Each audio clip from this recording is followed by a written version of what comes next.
मित्राच्या विधवा सासूला तिच्या घरी सोडायला गेलो. येताना उशीर झाल्यामुळे मुक्कामी थांबलो. रात्रभर मित्राच्या विधवा सासूला मित्राच्या घरी नवीन पाहुणी आली होती. दिसायला तर अजयच्या बायकोसारखीच होती, पण एकदम सुंदर होती. दिसायला विजयने अंदाज काढला की वहिनीची बहीणच असेल. विजयांचा मित्र अजयचं नवीनच लग्न झालं होतं. जवळपास 10-15 दिवस झाले असेल. त्याच्या लग्नाला विजय त्यांच्या मित्राच्या घरी नेहमी जात होता. विजय अगोदर बाहेरच राहत होता. मित्राच्या लग्नासाठी तो गावी आला आणि आता 1 महिना तो गावीच राहणार होता.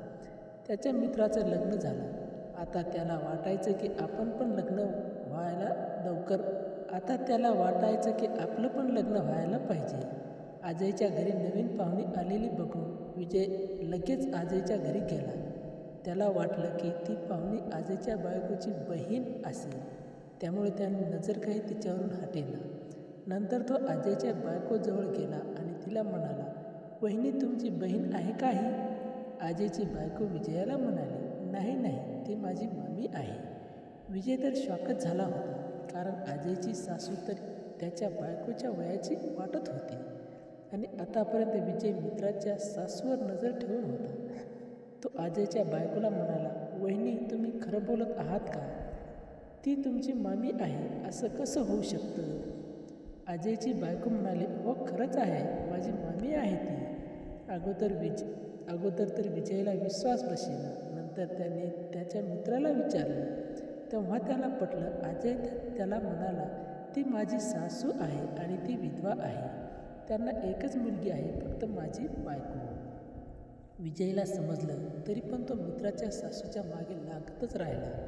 दुसऱ्या दिवशी अजय विजयाला म्हणाला, "विजय, माझी गाडी घे आणि माझ्या सासूला त्याच्या घरी सोडून ये."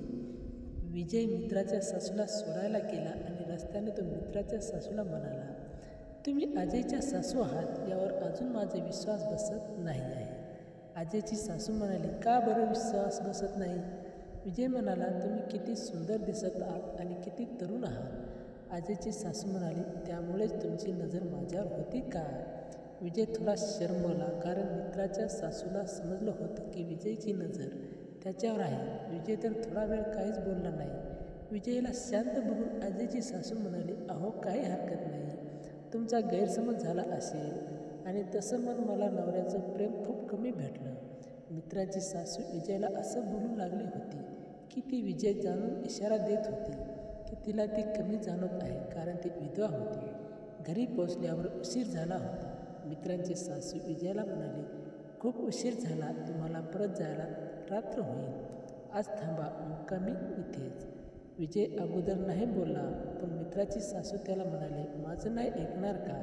थांबा मुक्कामी." विजय तर मनातून खुश झाला होता आणि तो मुक्कामी थांबला.